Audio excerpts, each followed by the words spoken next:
The coordinates I'm using are the Great Pyramid at Giza. We have a nice latitude and longitude at the Great Pyramid. Sure, there's no coincidence there. So that's what we're going to be using. So the day that we're reckoning for the first day of the month, we're doing it here the same way that the ancient Egyptians did, and most likely the Babylonians and Sumerians did as well. So not the 23rd of December, which is today, actually 2 days from now. And the reason being, let me see if I can just show you this so it makes sense to you if you're not familiar with what we're doing here. If we go back to the 23rd, right here we have the actual new moon. So we can't see this because it's between the earth and the sun. So what the ancient Egyptians would have done, and again, ancient Mesopotamians as well, is we would have taken, see if we can zoom out a little bit over here. We would have, just speed this up so you can see without having it go crazy. Oh, no, that's too fast. All right. So as you can see, this is later today. If you're at the Great Pyramid, this is the time and everything that it's going to be for you when the sun and the moon are actually setting. Let's see if I can zoom up over here. Now, by the time the moon rises tomorrow morning, we're still not going to be able to see it. It's still going to be pretty dark. However, by the time it reaches the western horizon when it's setting, that's when we're going to be able to see it likely for the first time. So it's the following morning. In ancient astronomy and astrology, everything was done based on what's happening on the horizon, usually at morning. I mean, there's some other times, maybe like the midwinter sunset, that we could take into account, but for all intents and purposes, we're going to be using the eastern horizon at star rise, moon rise, sunrise, whatever rise. But in this case, this is going to bring us to tomorrow. I'm going to speed this up a little bit. And there it goes. And isn't that so much fun? Okay. All right, so let's go back to our horizon. And we'll speed up just a little bit more. So again, this is going to be on the 25th. And this is the first time that the moon is rising. The crescent moon, the new crescent after the new moon. So let me see, go back just a smidgen here. We're just going to go 9 o'clock. Here's our eastern horizon. We're not really going to see the moon. We're not going to be seeing Mercury or Venus or not a whole lot of anything because the sun's going to be coming up. It's going to be really bright and we're not going to know what's going on. However, any good astronomer from ancient times or now should still know where these planets and points are over here. So we're going to assume that's the case with any of our Mulguru, which if you don't speak Sumerian, that would be your star diviners. All right, so now let's go ahead, get rid of this one more time. I'm going to have these popping out. By the way, this is astronomy software. This is not astrology software. This is open source astronomy software, Stellarium. You can go and download it today. I highly recommend you do. Understanding the movements of the heavens and our place in the universe was something that our ancestors dedicated their time and in many cases their lives to. So looking into this, you'll definitely be honoring your ancestors and maybe even find a new hobby. The reason why I bring this up is because if you use an astrology program, if you're doing Vedic astrology or Jyotish, you may use an Ayanamsa that varies slightly from one of these. It still should be very close. I use the Fagan-Bradley Ayanamsa in most cases.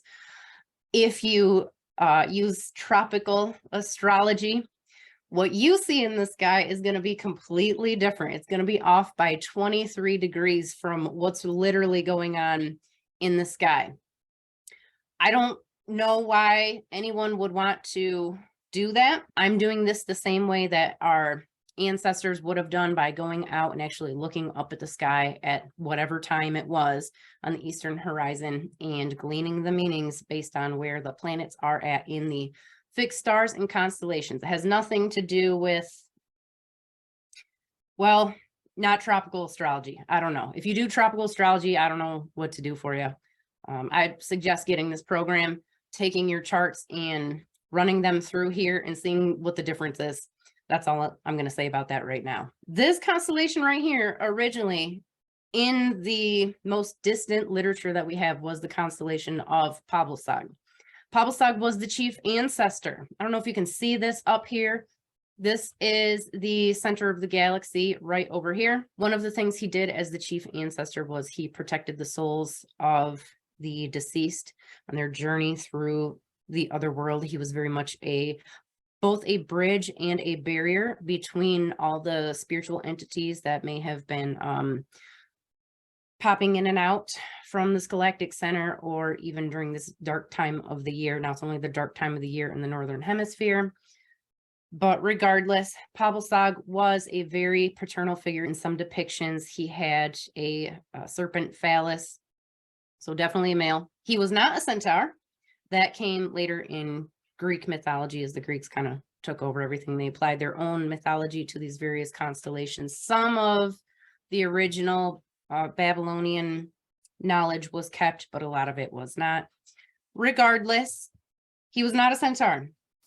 He often had the torso of a man. Sometimes he had the head of a dog. Sometimes it was the head of a man. He did have the body of a scorpion, though, and his scorpion tail most likely wrapped right up around here from the rump up to what appears like a cape in here. I don't know why they're not wings, but regardless, he had the legs of a bird, and there was a very strong connection to animal, nature, ancestry, our primitive past. As a chief ancestor, he was the protector of the tribe and the group and the people. Him being the dominant force here, rising in the sky, we can ascertain that we may need Pablo-Sag's protection in this coming month. This is probably a precarious month. There may be a lot of negativity coming at us from various sources. The moon is literally right here.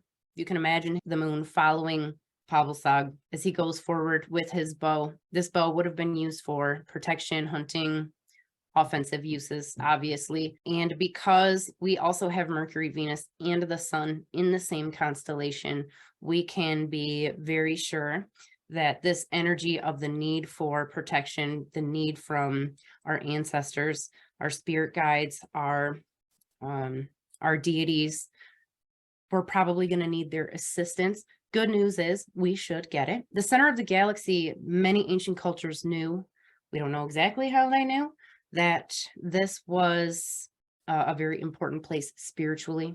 Many ancient cultures saw this as a place where the souls of the dead went between incarnations. In some cases, this was where the deities lived.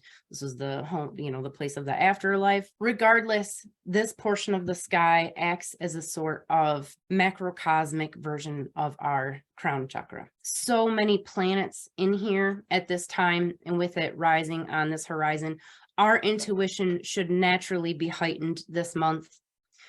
Now, this is a very general forecast. There are 8 billion people on the planet now, and it's not going to go exactly like this for everyone.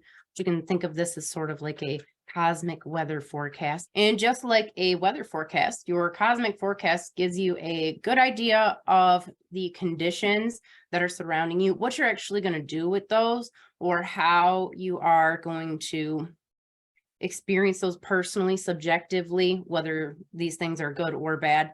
That's going to be up to you in your own individual natal chart, your natal conditions, and some other factors. Regardless, though, this is the energy that we're all experiencing to some degree right now, where our intuition is going to be a little bit heightened, and we're going to need it. With the sun right here at basically the tip of the bow, we do have an additional need to protect ourselves. Some of this may be from spiritual or toxic influence. Some of this may be from spiritual attack, actual attack. The need to protect yourself from negative outside influences is apparent in this coming month. This new moon coincides very closely within hours of the winter solstice, which many cultures see as being the beginning of the year. Obviously, that doesn't apply to the Southern Hemisphere. Regardless, though, it is a time of new beginnings.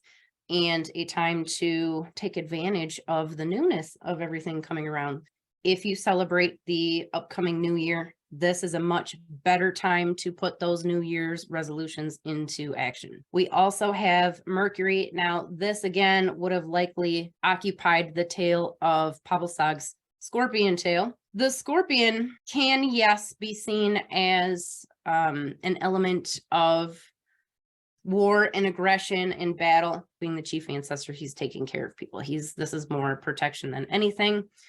Mercury is a very cognitive planet. It's a planet of curiosity. By the way, if you don't know, I don't use any of the element modality system or planetary rulership associations that were developed in Greece 2,000 years ago. Everything that I do relates to actual ancient astrology, which predates classical astrology by at least 2,000 years. Some people think it goes much farther back, but another conversation we can have another day. So if there are any correlations here, any overlap in the associations, that's a coincidence. But basically, this Mercury placement in this tail of Pavlsag's scorpion, we are being called to look at our aggressive tendencies, the inherent danger that we pose to ourselves, not just on a global scale, but as individuals, to our own, the dark, I don't want to say negativity, but that toxicity that we all have inherent in us, which can be used for a tool at times. But for the most part, we don't want to sting ourselves and kill ourselves. You know, we have to be careful. We are dangerous creatures. So there's a lot to be learned here.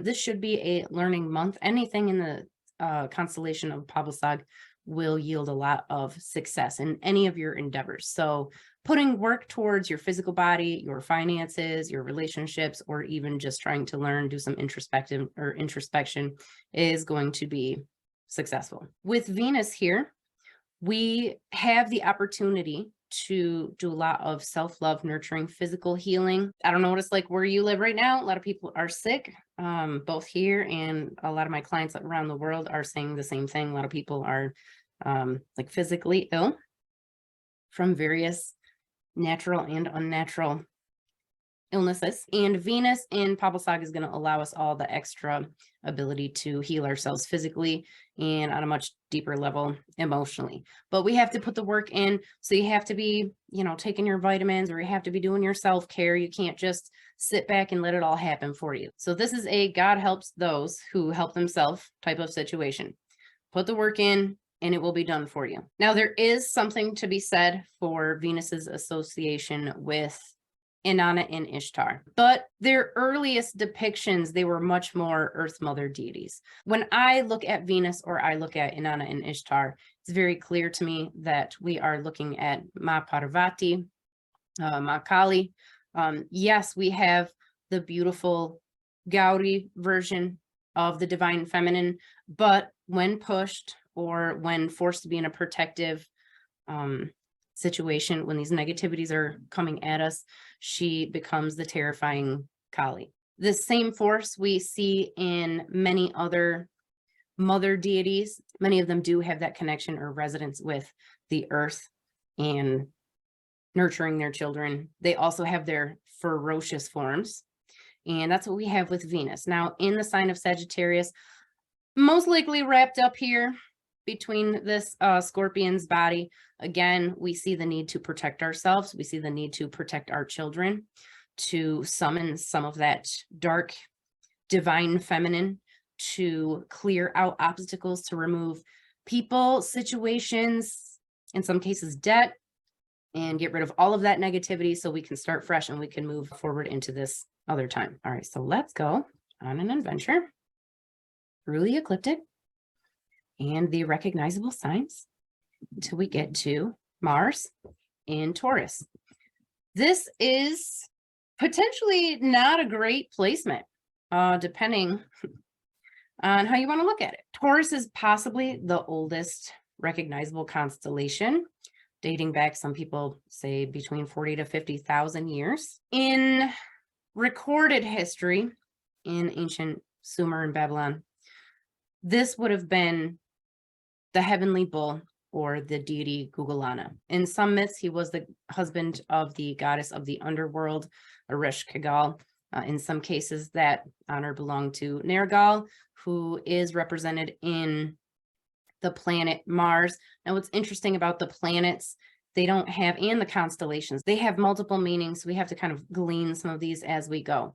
But with Mars in Taurus and everything else going on in the sign of Sagittarius, this could possibly be increased aggression in the political space as far as geopolitics are concerned. If we're looking at this from a personal level, trying to figure out how this affects us as individuals, this could be a good thing depending on what you want to do with it. So to understand how this is going to affect you, it's important to look at what Taurus actually is. Taurus is not stubborn. Taurus is not materialistic. Those associations came from classical Greece. Gugulana was the servant of Ishtar. He was obedient, he was devoted, and he was sent, basically he was borrowed so that he could enact some vengeance on behalf of Ishtar. It's a really interesting story. Regardless though, what happened was, though he was a very patient and benevolent god, at a certain point, we assume he got hungry and he drank up all the rivers and ate up all the food and everything. So what we have here, if you start looking at some of these other constellations in the same portion of the sky, we do have an underlying meaning of consumption, of devouring. With Mars here, with it being associated with Nergal, and in some cases too, Ishtar and Inanna, we do have some of that dark feminine kind of on a rampage, if you know what I mean, right here in the sign of Taurus. This could trigger some of that Taurus violently consuming the land. Now, that does not mean that there's for sure going to be a war. You can't really predict that in here unless we're looking at individual, we're comparing this to individual countries, individual political leaders. It's really hard to make that kind of assumption. But what we do know in here is that emotions should be relatively intense. As a matter of fact, the emotions could get in the way of some of our logical side. We're much more likely during this time to let those fluctuating dark feminine, some of those body chemistry, some of my females out there probably know what I'm talking about. It's a little unpredictable. It's very intense, and it can definitely send things spiraling. So in order to counter that, we need to channel the patient side of Gugulana, the listening side, the observant and obedient side. Now, I'm not saying you have to be obedient to others necessarily, but definitely some self-discipline will be favored here. All right, so down here we have Saturn right at the tail of the goatfish. It is arguably right here between Aquarius and Capricorn. I would have to say though, with it being so close to the stars of Capricorn or the goatfish, this energy is going to be dominant this month. I get tripped up talking about Capricorn, and I'm trying really hard to channel some of my own self-discipline and not go down the rabbit hole of the evolution of astrology. Suffice to say, the associations of Capricorn that we currently have are one of the biggest tragedies, I think, of the Greek adoption of Babylonian and even Egyptian astrology. Its associations changed quite a bit after the implementation of the element modality system, the earth, air, fire, water, and also their planetary rulership system.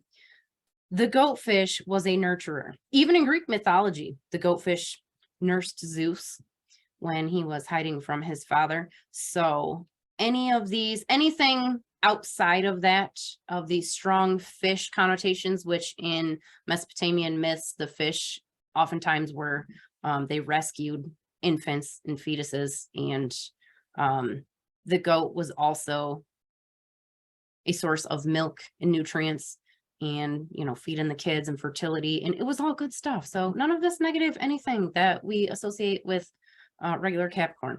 Saturn also was known as a planet of the sun. It was associated with truth, justice, and pretty much all of the things that the sun are associated with. We have when we see Saturn. So it's like a tiny little version of the sun. The Roman god Saturn was most likely the original Santa Claus. His festival of Saturnalia, which is literally just a couple days away here, was full of drunken caroling and merrymaking and parties, and it was probably why Christmas got moved to Saturnalia. It helps that the state priests of Rome became the fathers of the Christian church, the Catholic Church. There's nothing negative about Saturn. Now, you could say that there are old Sumerian omens and what have you that have Saturn cast in a bad light. In some cases, it's called the destroyer. However, all of the planets, depending on where they're at, depending at the time period, whether we're looking at Babylonian or Akkadian or whoever we're looking at, they all have some variations in there. And yes, they can have negative connotations, but not negative on their own. They weren't inherently good or bad. The ancient Mesopotamian deities had feelings. They were like people. They had their good days, their bad days, their good traits, their bad traits, and there was nothing immediately bad here. What we can say with Saturn at the tail end here of Capricorn, we are looking at a sort of societal rebirth or regeneration that's happening. We do see a need to love and nurture and take care of those around us. That includes our passions, the things that we care about, our projects that we are deeply concerned about. We need to be focusing on those things. Again, very good, auspicious time for your New Year's resolutions. If you don't already have them, make sure that you make them. If you don't want to do New Year's resolutions, I would recommend setting goals. I think that if you look at them from the long-term perspective, I think you're much more likely to accomplish them.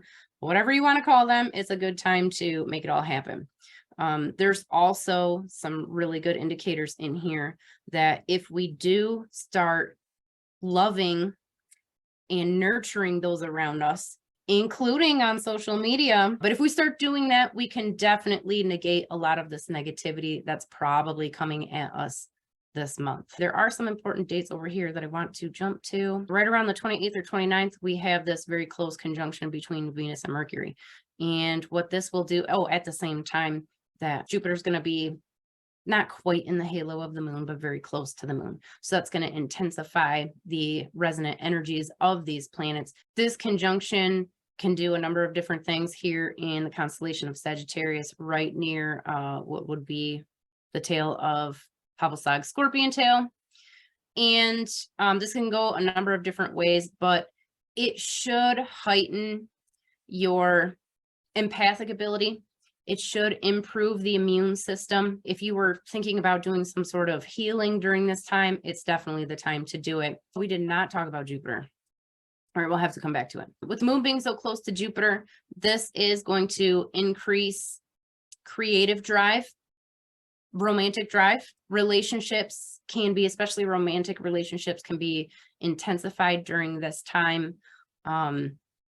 You may have the desire to travel. It doesn't mean that it's a good time to travel. Ketis, in all likelihood, was the primordial goddess Tiamat. She was a dragon mother, ocean goddess. In many respects, is the creator of the gods and the other creatures that are sort of between deities and humans, some good, some maybe a little on the scarier side, doesn't matter. This, again, with this close placement, with this originally, this fish here was most likely a swallow or a dove. Regardless, though, this is a very spiritual placement.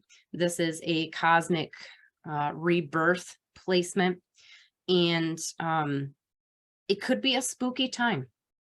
With Jupiter over here, if you do any type of magic or energy work, this is probably a good time to do it. I will also tell you, this is, if you're searching for your soul connection, this placement of Jupiter here is a very good indicator that you are likely to find both a positive relationship, and also that being a spiritual or karmic connection. Sometimes karmic connections can go awry.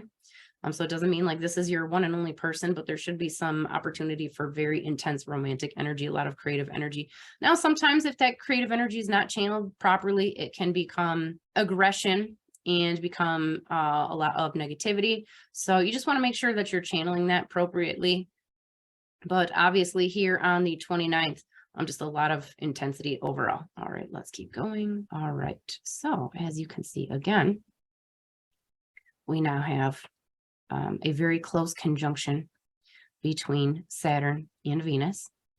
And let's see here. Yes, it seems to peak right here on the 22nd, which, by the way, is right around the time of the next new moon. So you will probably we'll still call this a part of this month. You'll still get the effects of it and everything. This is a really intense placement, especially with the moon, the sun, and everything going on here right in Capricorn. Okay. So what this will do towards the end of the month, we are looking at a time of love and healing and devotion. Hopefully this can represent a lot of, on the geopolitical spectrum, this can represent some very serious diplomatic work, maybe some agreements being made right during this time. Regardless, though, any work that you're doing on your people, your projects, your passions, even if you're putting that loving, nurturing energy into yourself, should be much more successful during this time. If you have any questions about this or anything at all, let me know. You're welcome to write your questions in the comments, or by all means, contact me directly. I'll put my contact information in the video description. If you haven't already, be sure to subscribe. And if you enjoyed the video, feel free to like it and share it. If you're interested in any type of astrology reading, I can help you out with that too. Otherwise, though, just enjoy this amazing time, very interesting time in human history, and enjoy your month. And I will see you next time.